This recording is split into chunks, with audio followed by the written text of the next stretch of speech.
Matric परीक्षा रे अनियमितता 6 शिक्षक निलंबित।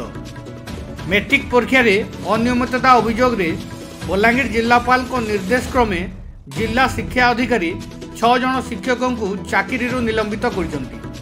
निलंबित शिक्षक माने हेले मुरीबहाल ब्लॉक हल्दी हाईस्कूल प्रधान शिक्षक तथा परीक्षा केन्द्र अधीक्षक उमेश विश्वाल, सहकारी शिक्षयित्री बयंती सुबुदी, यासह परीक्षा केन्द्र में नियोजित थिबा जमुना उच्च विद्यालय शिक्षयित्री अंकिता प्रधान, अठटा उच्च प्राथमिक विद्यालय शिक्षक मनोज कुमार, बांकेल उच्च प्राथमिक विद्यालय शिक्षक कपिलेश्वर बेहरा, जुजुरता यूपी स्कूल शिक्षक सोमनाथ धल को निलंबित कर। इंग्राजी परीक्षा चलुला। टिटलागढ़ उपजिलापाल रोहन खेत्री हलदी उच्च विद्यालय परीक्षा केन्द्र प्रदर्शन करते।